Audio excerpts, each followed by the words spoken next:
গতকাল দুপুর 2টার দিকে আমাদের একটা খবরের ভিত্তিতে জেলা পুলিশ জনসেবা হাসপাতালের 3য় তলার কক্ষ থেকে উনি ডাক্তার আমিরুল ইসলাম, যিনি ড্যাবের রাজশাহীর আহ্বায়ক, বিএমএর রাজশাহীর অঞ্চলের আহ্বায়ক এবং বেসরকারি ক্লিনিক মালিক সমিতিরও উনি নেতা, উনি নৃশংসভাবে ওনার নিজ হাসপাতালের একটা শয়ন কক্ষে উনি রেস্টরুম আছে, সেখানে নৃশংসভাবে খুন হয়েছে। সেভাবে আমরা এসে ওনাকে পাই। সেই ভিত্তিতে আমরা পারিপার্শ্বিক অবস্থা ও আমাদের যে প্রযুক্তিগত যে বিষয়গুলো আমরা বিশ্লেষণ করি, আমরা পুলিশের পক্ষ থেকে আমরা জেলার বিভিন্ন সংস্থা আমরা যৌথভাবে কাজ করার পরে আমরা দেখতে পাই হাসপাতালের একটা স্টাফ এটার সাথে মূলত জড়িত ছিল। আমরা সন্দেহভাজন আমরা কয়েকজনকে আমাদের হেফাজতে নিয়ে দীর্ঘ রাত তাদেরকে আমরা জিজ্ঞাসাবাদ শেষে ভোর রাতে অলমোস্ট ভোর 4টার দিকে আমরা যে মূল যিনি ক্রিমিনাল তার নাম হচ্ছে আসাদুল মিয়া আসাদ, উনি হচ্ছে বাড়ির দুনটে।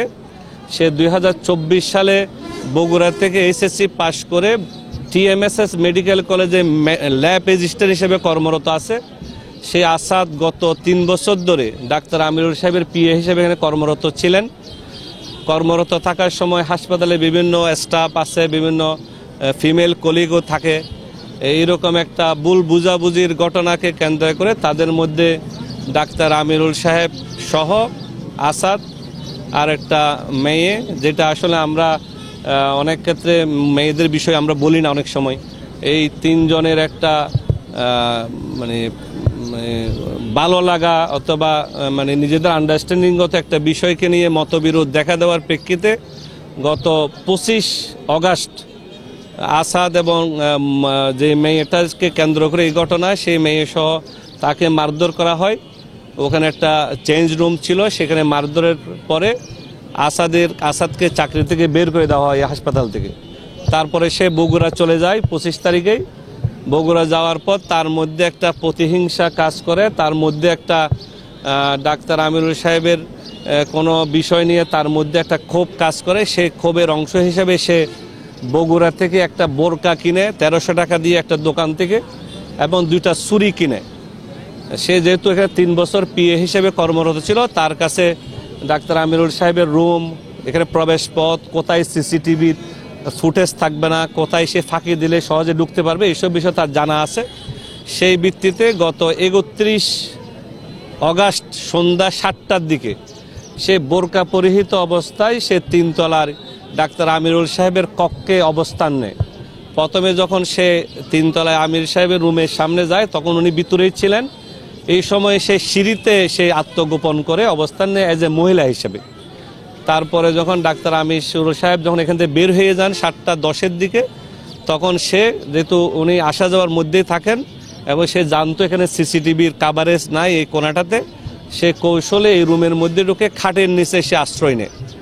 তার প্রাথমিক জিজ্ঞাসাবাদে আমরা যেটা বুঝি, তার সাথে যেটা আমাদের 10-12 ঘন্টা জিজ্ঞাসাবাদ হয়েছে, তার প্রথমত ইচ্ছা ছিল যে সে তাকে পঙ্গুত্বের কোনো কিছু করবে, কিন্তু সেই যেহেতু বেশি রাত্রে ওদিন ডাক্তার আমিরুল সাহেব রাত 1টা পর্যন্ত সে চেম্বারে বিভিন্ন রুগী দেখছে, বিভিন্ন রুম ভিজিট করে প্রায় 1:15টার দিকে সে রুমে আসছে। উনি আবার নিজে হাইপার টেনশন, ওনার ঘুমের সমস্যা, প্রেশার এসব রুগী ছিলেন।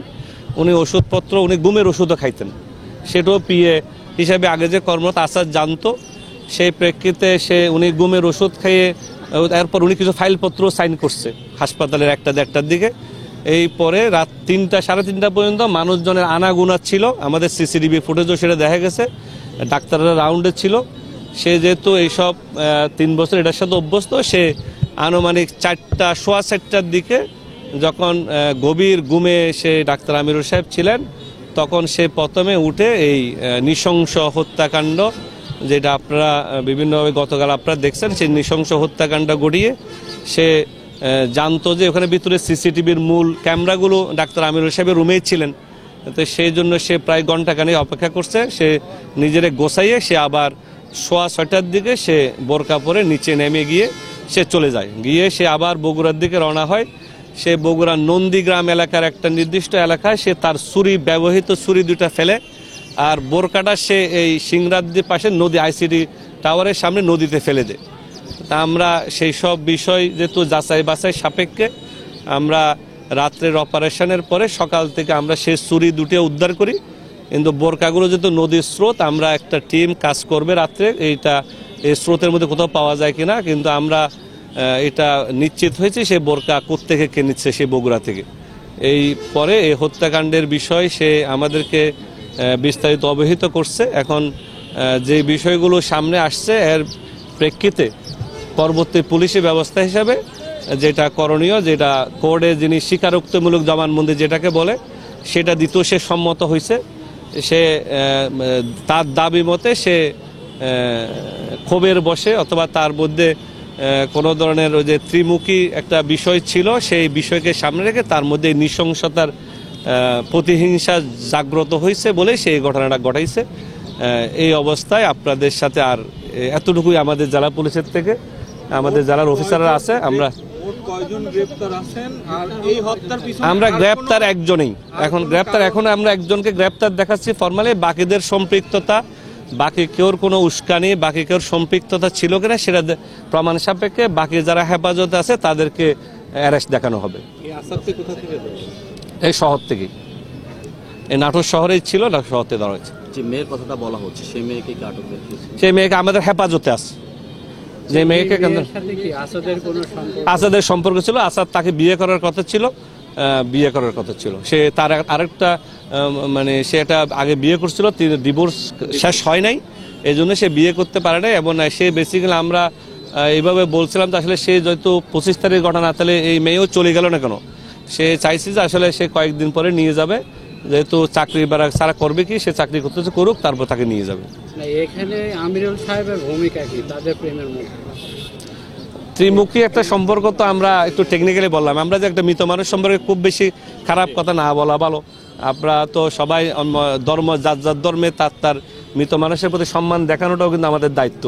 আমরা ওটা প্রকাশ্যে না বলা ভালো। আমরা তো সবাই যার ধর্মের একটা ইথিক্সে বিশ্বাস করি।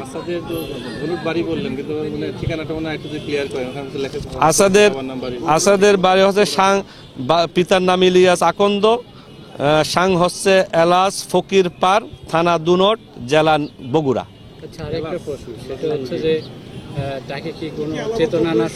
না, চেতনানাশক কিছু উনি যেহেতু রেগুলার ঘুমের ওষুধ খায়, এটা আসাদ জানতো। পিএ হিসেবে 3 বছর যেহেতু ছিল, সে জানে যে উনি যেহেতু হাইপার টেনশন, ডায়াবেটিস, অনেক ধরনের অসুস্থতার মধ্যে থাকে, এই জন্য ও জানতো যে এরকম ঘটনা মানে গভীর ঘুমে চলে যাবে।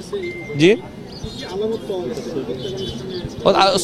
ছুরিটাই উদ্ধার করা হয়েছে, আর বোরকা উদ্ধারের চেষ্টা চলতেছে, আর কোনো আলামত এর সাথে সংশ্লিষ্ট নাই। অন্য কোনো রহস্য এ পর্যন্ত তদন্তে পাই নাই। আমরা আরো জিজ্ঞাসাবাদ করলে হয়তো আর কিছু পাইলে আমরা আপনাদের পরবর্তীতে জানাবো। আজকে আরো অপারেশন আছে, আরো কিছু উদ্ধারের বিষয় থাকে, ওই যে বোরকা এইসব অপারেশনে বেসিক্যালি পুলিশের কাছে এরকম অপারেশনাল কাজে আসামি হেফাজতে থাকার সুযোগ আছে, আইনে কোনো বাধা নেই। একটা পুরুষাঙ্গের বিষয় তো কালকে থেকে জানেন আপনারা, এটা আমরা ওই যে বোরকা পরিহিত অবস্থায় উপস্থিতিটা যেহেতু ওই সিঁড়িটা ইউজ করছে, আপনারা জানেন যে 3 তলার সিঁড়ির মধ্যে যে সিসিটিভিটা আছে ওইটাই শুধু কোণাটা কাভার করে, আর এদিকে সিসিটিভি নাই। যেহেতু এটা প্রাইভেট রুম, মহিলারা এদিকে থাকে অথবা মেয়ের নামাজ টামাজ পরে, এখানে সিসিটিভি ছিল না। তো সিঁড়ির গোড়ায় যে সিসিটিভিটা আছে সেই ফুটেজটা থেকে আমরা নিশ্চিত হয়েছি একাই জড়িত, আর কেউ ছিল না আপাতত তদন্তে, মানে এই 30 ঘন্টার তদন্তে। আমরা মামলা গতকালে মামলা হয়েছে, ওনার মিসেস বাদী হয়ে মামলা করছে সদর থানায় 302-34।